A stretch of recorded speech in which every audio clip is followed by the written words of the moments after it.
جی یہ ہم نے پڑھنی ہے آیت نمبر 135 یا ایھا الذین، اے لوگو جو ایمان لائے ہو، کونو ہو جاؤ۔ اب یہاں پر جو حکم دیا جا رہا ہے کونو فعل امر ہے، قوامین قائم رہنے والے۔ اب قوامین جمع سالم ہے، یہ آپ سب کو پتہ ہے، بالقسطی یہ جار مجرور کا مرکب ہے، بونڈ ہے۔ شہداء جمع مکسر ہے، ٹھیک ہے، گواہی دینے والے یعنی گواہ۔ للہ اللہ کے لیے۔ اب یہ کیا ہے؟ للہ اللہ کے لیے یہاں پر جو بات آئی ہے یہ ہے کہ خالص نیت شرط ہے کہ گواہ بن جائیں خالص نیت کے ساتھ۔ ولو اور اگرچہ علی انفسکم خلاف ہو تمہارے، انفسکم اپنے۔ اب یہاں پر ولو کا جو لفظ آیا ہے یہ حرف شرط ہے، اور یعنی شرط رکھی گئی کہ اگر علی انفسکم، بے شک تم اپنی جو جان ہے اس کے بھی خلاف جا کے کوئی فیصلہ کرنا پڑ رہا ہے انصاف کو قائم کرنے کے لیے، تو وہ بھی تمہیں کرنا ہے۔ اوِل والدین، یا والدین کے خلاف جا کر کرنا پڑ رہا ہے، والاقربین یا قرابت داروں کے خلاف جا کے بات کرنی پڑ رہی ہے۔ ان یکن غنیا، اگر وہ ہوں گے غنی، او یا فقیرن فقیر، واللہ تو اللہ اولی زیادہ خیر خواہ ہے، بہما ان دونوں کا۔ فلا تو نہ تتبعوا تم پیروی کرو، الہویٰ خواہشات کی، ان تعدلوا تم عدل کرو، وان اور اگر تلووا تم موڑ دو گے، او یا تعرضوا تم اعراض کرو گے، فإن تو بے شک اللہ کان اللہ ہے، بما اس کی جو تعملون تم عمل کرتے ہو، خبیراً خوب خبر رکھنے والا۔ اب یہاں پر یہ جو بات آئی نا کہ غنی ہوں یا پھر فقیراً فقیر ہوں، جو بھی کنڈیشن ہو اس میں عدل پر قائم رہنا ہے۔ فاللہ تو پھر اللہ جو ہیں وہ کیا ہیں؟ اولی بہما زیادہ خیر خواہ ہیں ہر اس چیز سے، کس سے؟ بہما ان دونوں کا۔ اب بہما کا مطلب اگر کوئی غنی ہے تو بھی اور اگر کوئی فقیر ہے تو بھی خیر خواہ کون ہے؟ اللہ ہی ہے۔ فلا تو نہ تتبعوا تم پیروی کرو، بہما جو ہے یہ مثنیٰ آیا ہے ہما کے ساتھ، بی کیونکہ حرف جر ہے اور بی نے ہما کو ہیما کر دیا ہے۔ فلا تو نہ تتبعوا تم پیروی کرو، یہ فعل مضارع ہے، الہویٰ خواہشات کی، اور خواہشات یہاں پر مفعول بہ کا کام کر رہی ہیں، اور ان کے تعدلوا تم عدل کرو، یہ فعل مضارع ہے، وان اور اگر۔ اب یہاں پر جو تلوو کی بات آئی ہے نا، یہ جب پس منظر پڑھیں گے ابھی تو آپ کو زیادہ اس کے بارے میں کلیئر ہو جائے گا۔ یعنی تلوو میں جو اصل روٹ ورڈ ہے نا وہ لام واو یا ہے، اور یہ جمع مذکر ہے، ٹھیک ہے، اور یہ فعل مضارع ہے حاضر کے لیے، یعنی موڑ دو گے زبان کو، یعنی جھوٹ بولو گے، او یا پھر تعرضوا تم اعراض کرو گے، یعنی کیا کرو گے تم؟ اس بات کو اگنور کرو گے۔ فإن تو بے شک، اب یہاں پر یہ جو ہے نا جواب آیا ہے کس بات کا؟ ان کا، ان کیونکہ شرط تھی تو فا لگایا انا کے ساتھ، تو پھر یہاں پر یہ جواب دیا گیا ہے اس کا، تو فإن تو بے شک اللہ اللہ ہی ہے، بما اس کی جو تعملون تم عمل کرتے ہو، خبیراً خوب خبر رکھنے والا۔ اب یہاں پر آپ دیکھیں کہ انسانی پہلو جو ہے اس کو انسانی پہلو کو دو متضاد پہلوؤں کو بیک وقت مخاطب کیا گیا ہے۔ انسانی زندگی جو انسان ہے نا اس کے ہی دو پہلو ہیں، ان کو مختلف طریقے سے مخاطب کیا گیا ہے، یعنی یہاں پر رشتوں کا بھی تقابل ہے نا۔ نمبر ایک یہ کہ اگر تمہیں عدل کرنا پڑ رہا ہے، عدل کے لیے سب سے پہلے اپنی ذات کی قربانی ہے، ٹھیک ہے، اور اللہ امیر اور غریب دونوں کا خیر خواہ ہے، بس عدل نہ چھوٹے۔ تو نمبر 1 کس کے خلاف چلنا پڑے؟ تمہاری اپنی ذات، یعنی انا، ٹھیک ہے۔ انا کا لفظ ہم اکثر بولتے ہیں، تو انا عربی میں میں کو کہتے ہیں۔ اور دوسری چیز یہ ہے کہ جن سے انسان پیدا ہوا ہے، والدین، یعنی ان کے بھی اگر خلاف جا کے کرنا پڑا۔ اور تیسری چیز خاندان یا قبیلہ جیسے ہوتا ہے آپ کا، تو اس کو بھی کہ ان کے بھی ڈر سے نکل کے عدل پہ قائم رہنا۔ پھر کون سے طریقے ہیں جن سے جو عدل کو مٹاتا ہے، وہ کون سے طریقے ہیں؟ نمبر 1 جو یہاں پہ بات ہوئی ہے وہ ہے تلوو، ٹھیک ہے، یعنی زبان کو موڑنا اور جھوٹ بولنا، یہ کیا کرتا ہے؟ عدل کو ختم کرتا ہے۔ دوسری چیز کیا ہے؟ اگنور کرنا، توریدو کرنا۔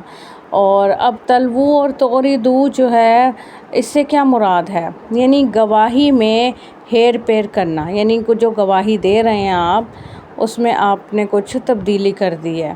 تو عدل جو ہے وہ ایک مستقل صفت ہونی چاہیے، یہ بات کہی گئی ہے۔ آپ صلی اللہ علیہ وسلم نے فرمایا بہترین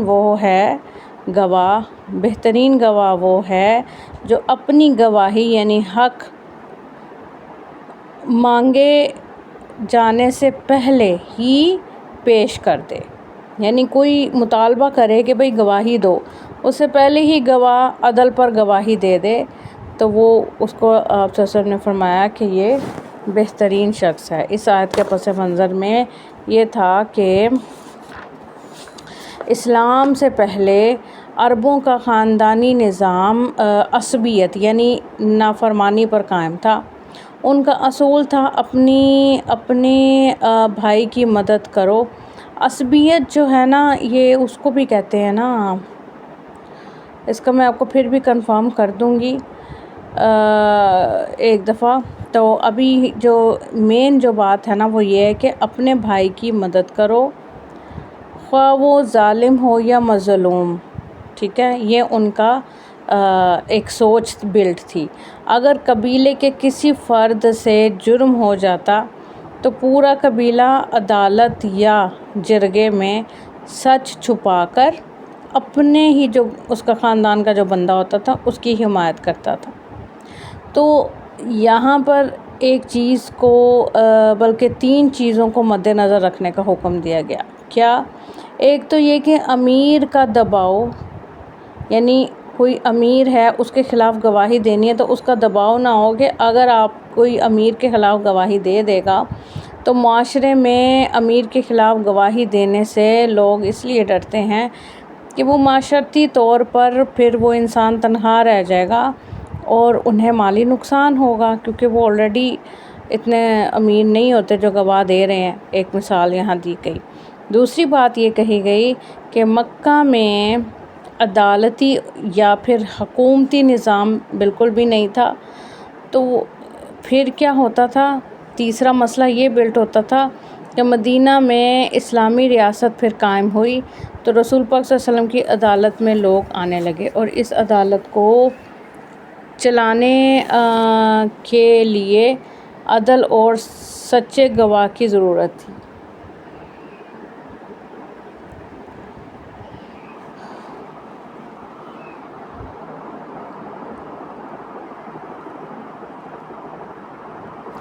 اب یہاں پہ آیت نمبر 136 کو میں نے آپ کو تھوڑا بہت ایکسپلین کیا ہے۔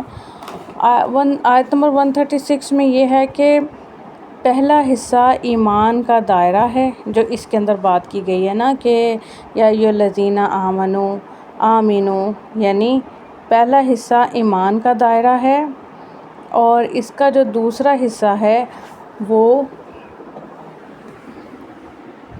کفر کا دائرہ ہے، جس میں جو آگے ہم پڑھیں گے کہ وَمَن یکفر بِاللَّہِ وَمَلَائِکَتِهِ وَکُتُبِهِ وَرُسُلِهِ وَالْیَوْمِ الْآخِرِ فَقَدْ ضَلَّ ضَلَالًا بَعِیدًا۔ اچھا، تو دوسرے حصے میں کفر کا دائرہ ہے. اب یہ جو آمینوں کی بات کی گئی ہے، اس میں آپ کو میں نے بتایا دوام ہے، استقامت کی طرف جو ہے نا وہ کہا گیا کہ اس ایمان پر جمے رہنا ہے. اور جو دوسرا جو کفر کے دائرے پہ بات ہوئی ہے نا کہ ارتقاء ہے، اس میں ارتقاء کے معنی ہیں کہ رسمی ایمان، یعنی دکھاوے کا ایمان مت لاؤ، حقیقی شعوری ایمان کی طرف بڑھنا ہے.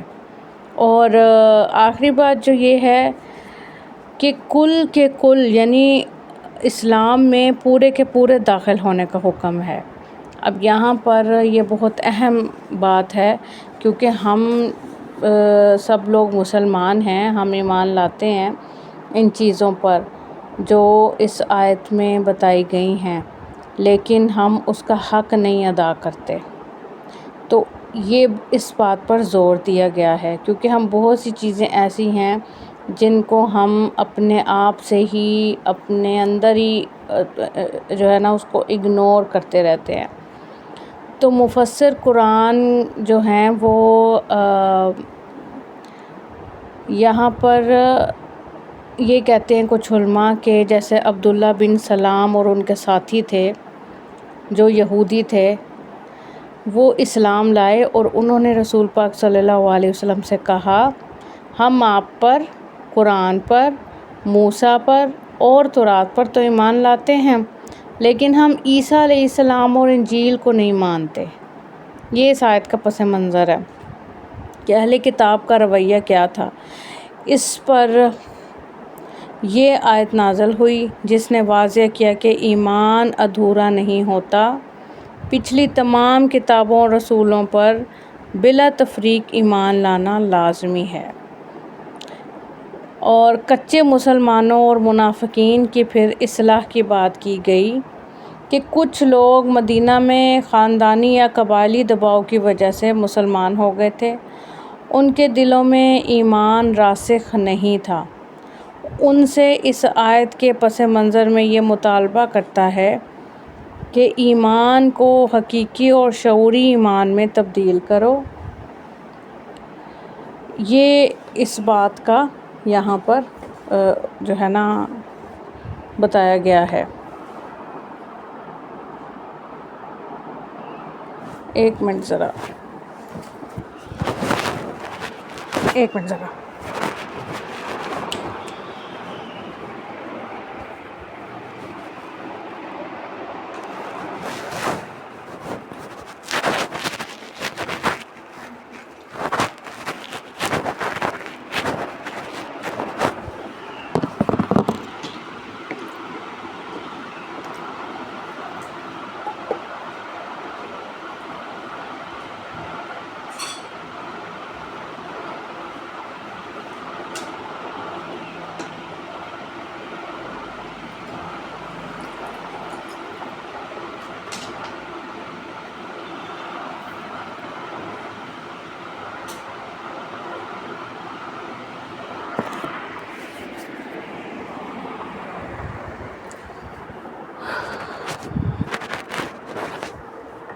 جی، آیت نمبر جو ہے ہم نے دیکھنی ہے 137.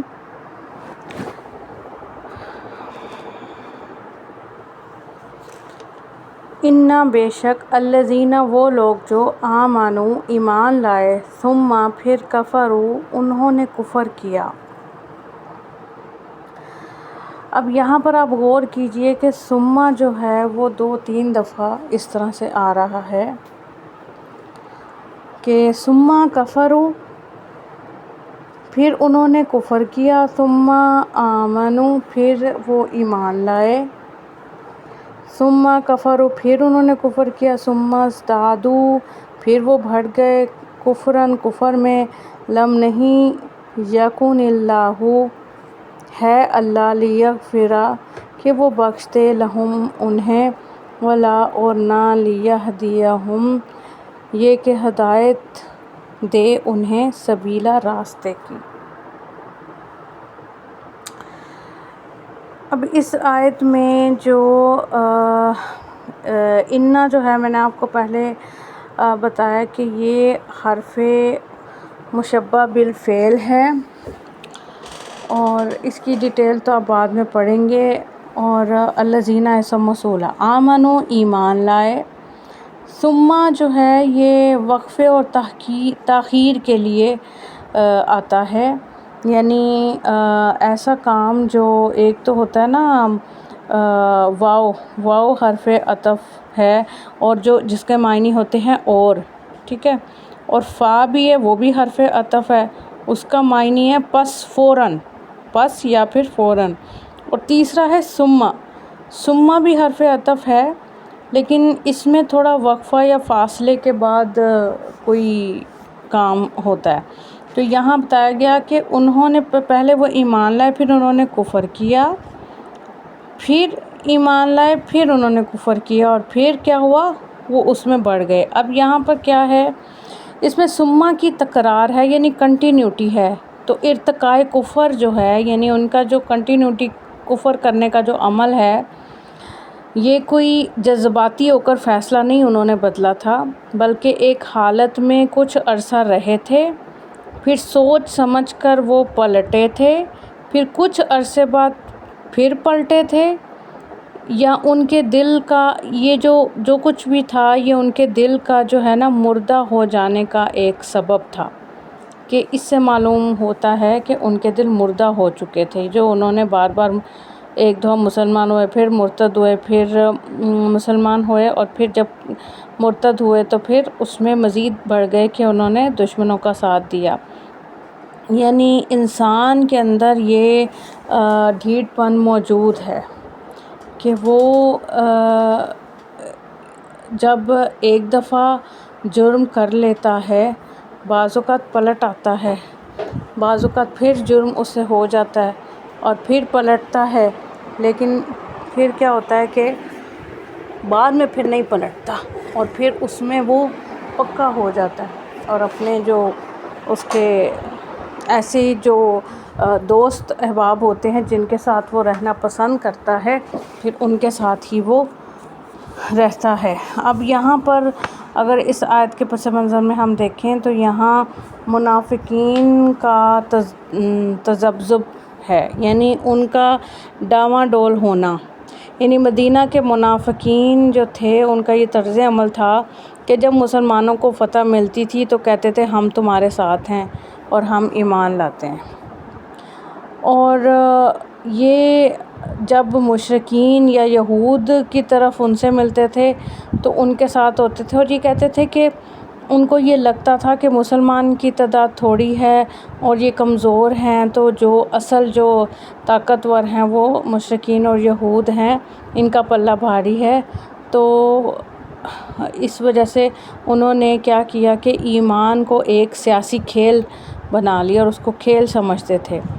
تو یہاں پر سورہ آل عمران کی آیت 72 کی بات کی جاتی ہے کہ یہود مدینہ کی یہ سازش تھی کہ صبح کو ایمان لاؤ اور شام کو انکار کرو، تاکہ مسلمان جو ہیں وہ شک میں پڑ جائیں اور پھر کیا ہو جائیں، وہ مرتد ہو جائیں۔ تو یہاں پر جو مکہ کے مرتدین تھے، جو مکہ میں رہنے والے جو مسلمان جو کافر ہو گئے تھے، وہ مکہ سے مدینہ ہجرت کر کے آئے تھے، لیکن مسلمان بھی ہوئے، پھر مدینہ کی سختیاں ان سے جھیلی نہ گئیں تو مکہ پھر واپس چلے گئے اور جا کر پھر کافر ہو گئے، پھر دوبارہ مسلمان ہوئے اور پھر مکہ کے کافروں کی حمایت میں اتنے آگے بڑھ گئے کہ کفر میں پختہ ہو گئے، اور پھر مسلمانوں کے خلاف بھی ہم جانتے کہ انہوں نے کافروں کا ساتھ دیا۔ تو یہاں پر جو بات کی گئی ہے نا اس کے بعد کہ اللہ تعالیٰ ایسے لوگوں کو پھر نہ ہی ہدایت دیتا ہے اور نہ ہی بخشتا ہے، اور یہاں پر ان کے لیے دو قسم کے جو ان کے جرم تھے ان کے لیے دو سزا اللہ تعالیٰ نے تیار کی۔ پہلے کفر کی سزا یہ تھی کہ اگر پہلے جو کفر کیا تھا اس کی سزا یہ تھی کہ اللہ انہیں ہرگز معاف نہیں کرے گا، کیونکہ اس کی وجہ بھی پھر ہم دیکھیں گے لیکن جو دوسرے کفر کی سزا تھی کہ وہ کفر پر جم گئے اور اس میں بڑھ گئے، تو اس کی سزا زیادہ سخت تھی کہ اب ان کے لیے ہدایت کا راستہ ان کو نہیں دکھایا جائے گا۔ اب ریزنز کیا بنی ان دونوں سزاؤں کی؟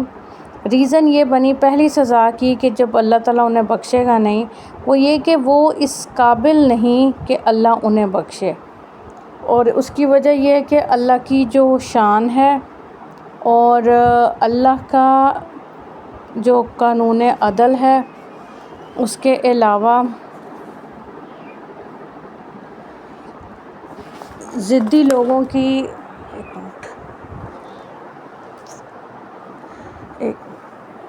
پھر یہاں جو بات ہوئی ہے کہ ضدی لوگ جو تھے ان کے حوالے سے کہ وہ کبھی بھی پلٹتے نہیں۔ پھر دوسری سزا جو بتائی گئی کہ اللہ تعالیٰ انہیں ہدایت نہیں دے گا کیونکہ انہوں نے ایمان کا کھیل کھیلنے سے وہ باز نہ آئے، اور دل سے پھر کیا ہوا کہ ان کے جو دل میں، کیونکہ وہ دل سے پراپرلی صحیح طریقے سے ایمان نہیں لائے تھے، تو اللہ نے ان کے دلوں پر مہر لگا دی۔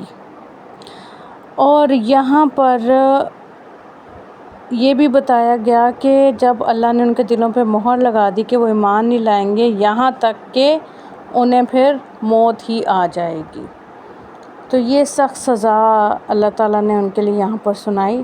پھر آیت نمبر 138 ہے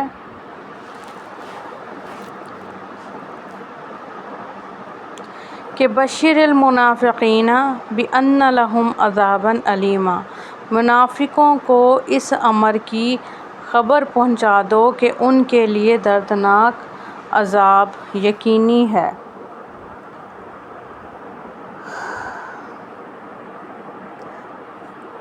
اب یہاں دیکھیں کہ بشر المنافقین کا جو آیا ہے وہ خوشخبری دے دیجیے۔ اب بشر ہم جانتے ہیں خوشخبری کے لیے آتا ہے، لیکن جب اسے بشر المنافقین کے ساتھ جوڑا گیا تو رے کے نیچے زیر لگا دی گئی الف لام کے ساتھ جوڑنے کے لیے، یہ اصل میں تو لفظ بشر تھا۔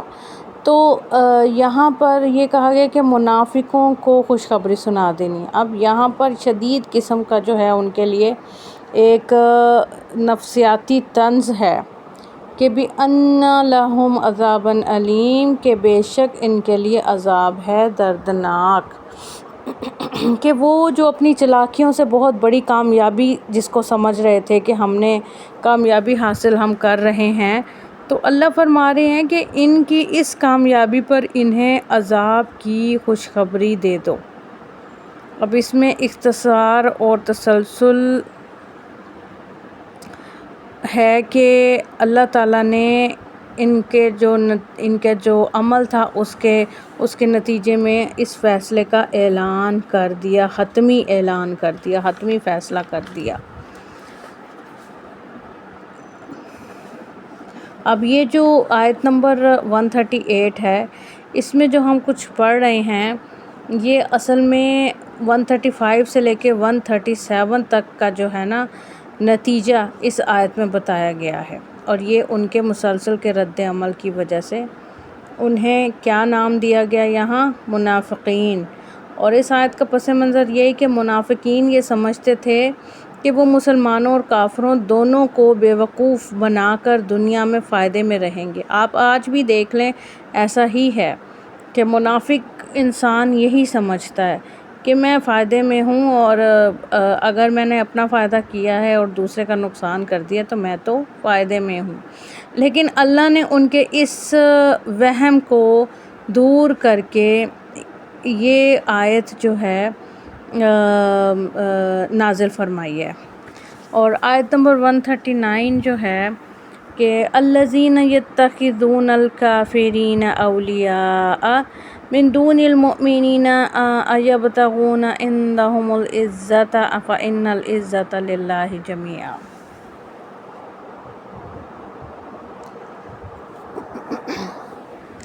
کہ الذین وہ جو یتخذون بنا لیتے ہیں الکافرین کافروں کو اولیاء دوست، من دونی سوائے، المؤمنین مومنوں کے. اور اگلی بات ہے ایبتغون، کیا وہ چاہتے ہیں، عندہم پاس ان کے، العزت عزت، فإنا تو بے شک العزت عزت للہ اللہ ہی کے لیے ہے، جمیعاً ساری کی ساری. اب یہاں پر جو مین جو بات آئی ہے نا، ایک تو یہ کہ جو یبتغون ہے نا، اس میں جو حمزہ لگی ہے پہلے، یبتغون سے پہلے جو حمزہ لگی ہے وہ حرف استفہام ہے، اور یہ جو حمزہ آئی ہے یہ انکاری کے لیے آئی ہے، انکار کے لیے آئی ہے. کیا وہ یہ چاہتے ہیں، عندہم کے پاس ان کے، العزت عزت ہے، فإنا تو بے شک العزت. پھر اللہ نے کہا کہ ایسا نہیں ہے، عزت تو للہ جمیعاً ساری کی ساری اللہ کے لیے ہے. تو یہاں پر جو انکاری استفہام جو آئی ہے یہ ان کی عقل پر حیرت کا اظہار ہے، اور اس بات کی ملامت کے لیے ہے کہ جو خود ذلیل ہونے والے ہیں ان سے کوئی عزت کیسے پا سکتا ہے. ٹھیک ہے، یعنی ان کے پاس کوئی عزت نہیں ہے، وہ کسی کو عزت نہیں دے سکتے، وہ ذلیل ہونے والے ہیں. تو پہلا حصہ جو اس میں ہے وہ انسانی وہم جو ہے کہ منافقین نے مومنوں کو چھوڑا اور کافروں کو چنا. تو اس میں جو وجہ تھی وہ کیا بنی، یہ وہم بنا کہ عزت جو ہے اور جو طاقت ہے وہ ان کو حاصل ہوئی ہے. ٹھیک ہے، یہ ان کا وہم تھا. اور دوسرا حصہ اس آیت میں حقیقت الہی کی بات ہوئی کہ اللہ نے ان کے وہم کو فوراً کاٹ دیا، یہ کہہ کے کہ فَإِنَّ الْعِزَّةَ لِلَّهِ جَمِيعًا، کہ جمیعہ کا جو لفظ یہاں پر آیا ہے اس میں اللہ کے لیے جو عزت ہے اس کے اندر کیا چیزیں شامل ہیں. یعنی اللہ کی جو عزت ہے اس میں جو شامل چیزیں ہیں، نمبر 1 سیاسی غلبہ، نمبر 2 معاشی خوشحالی، نمبر 3 دلی سکون، نمبر 4 آخرت کی کامیابی. تو یہ کس کے لیے ہوگی، جو اللہ کے ساتھ خاص ہوگا. اور اس آیت کے پس منظر میں جو بات ہے وہ یہ کہ یہاں پر طاقت کا غلط اندازہ لگایا انہوں نے. مدینہ کے منافقین جیسے عبداللہ بن ابی کی ہم نے بات کی، اور اس کے ساتھی دل سے اسلام کی سچائی کے قائل نہیں تھے، دل سے ایمان نہیں لائے تھے. وہ یہ سمجھتے تھے کہ مسلمانوں کی یہ نئی ریاست جو ہے یہ عارضی ہے، یہ ختم ہو جانی ہے، اور نہ ہی ان کے پاس کوئی طاقت ہے، اور اصل طاقت اب بھی مکہ کے قریش یا مدینہ کے اطراف میں آباد یہود کے پاس ہے. تو یہاں پر انہوں نے کیا کیا، سیاسی پناہ کی تلاش کی. آج بھی آپ دیکھتے ہیں بہت سے لیڈر ایسے ہیں جو وہ یہ سمجھتے ہیں کہ اگر ہم سیاست میں ان کا ساتھ دیں گے، غلط حکمرانوں کا، تو ہم تو بچ جائیں گے. تو سیاسی پناہ کی تلاش، یعنی وہ اپنی عزت، مال اور بقا کا ضامن مسلمانوں کے بجائے کافروں کو سمجھتے تھے.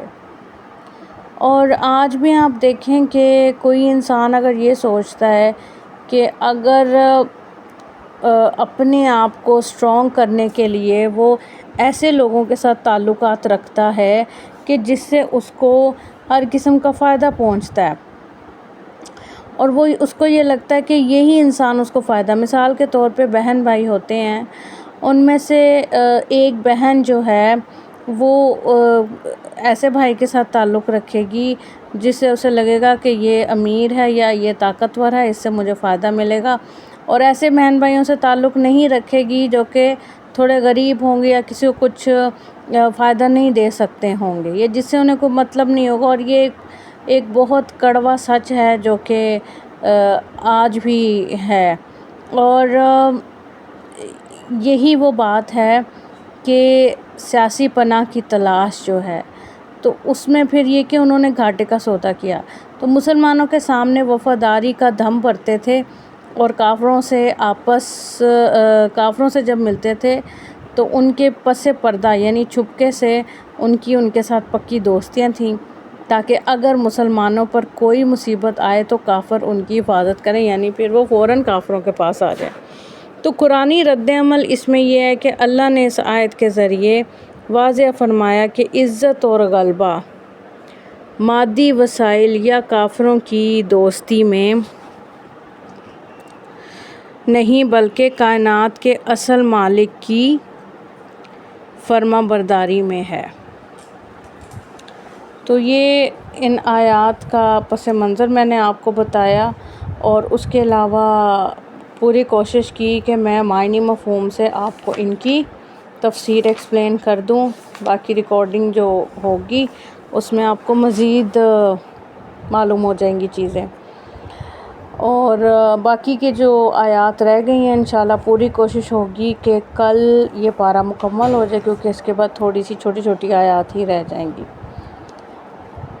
سبحانک اللہم و بحمدک، نشہد ان لا الہ الا انت، نستغفرک و نتوب الیک۔ اللہم ارزقنی التفکر و تدبر لما یتلوہ لسانی من کتابک والفہم لہ والمعرفۃ بمعانیہ والنظر فی عجائبہ والعمل بذلک ما بقیت انک علی کل شیء قدیر، آمین یا رب العالمین۔ جزاک اللہ خیرا کثیرا۔ السلام علیکم ورحمۃ اللہ وبرکاتہ۔